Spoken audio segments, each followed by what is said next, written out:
Bonsoir Emmanuel, bonsoir à toutes et à tous. Effectivement, il y avait un monde incroyable sur les routes de ce circuit cycliste Sarthe Pays de la Loire à l'occasion de cette troisième étape entre l'abbaye de l'Épau et Pré-en-Paille, 183 km qui ont finalement souri à un homme, Alexis Goujard, échappé avec 9 autres coureurs. Mais c'est lui qui a fait la décision sur le circuit final. On l'écoute.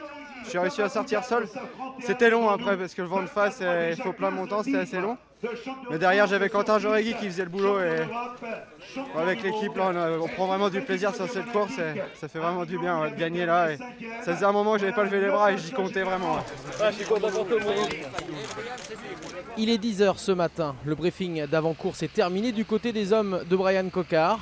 Pour espérer garder le maillot jaune, le directeur sportif Didier Rousse a insisté sur des petits détails qui font toute la différence.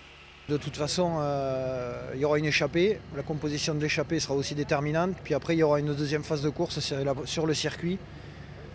Voilà, donc on va voir comment ça va se passer. On va essayer de courir juste, comme il faut, et essayer de ne pas faire d'erreur, surtout.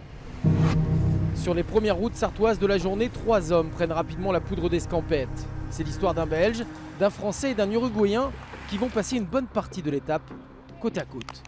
Avant que Clément Carizet, le tricolore, ne reste seul à l'avant de la course. Derrière, Van Der Poel est toujours aussi relax et se permet de rester en retrait. Brian Coquard et ses coéquipiers, eux, contrôlent cette troisième étape, comme l'avait réclamé leur directeur sportif. Pour le moment, ça va. Fatigué, comme tout le monde, mal aux jambes, ça roulait vite.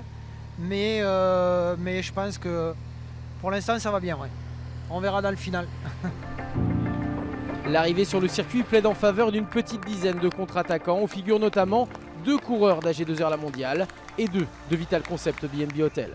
Ils vont conserver jusqu'à 35 secondes d'avance sur le peloton. Et c'est Alexis Goujard qui arrive à s'extirper de ce groupe à 5 km de l'arrivée. Derrière, la deuxième place de Quentin Paché a le goût de la défaite. Ça s'est passé exactement comme on voulait. Et la seule erreur, voilà, c'est Goujard. On sait très bien que Goujard, 50 mètres, c'est 50 mètres de trop. Il ne faut pas le laisser partir. La preuve. Voilà, on va pouvoir regarder ensemble le classement général à l'issue de cette troisième étape. C'est Alexis Goujard qui fait donc coup double avant le dernier rendez-vous de ce circuit cycliste Sarthe Pays de la Loire. Demain, la 4e étape avec 183 km au cœur des Alpes Mancelles et un final très compliqué dans les rues de Sillé-le-Guillaume.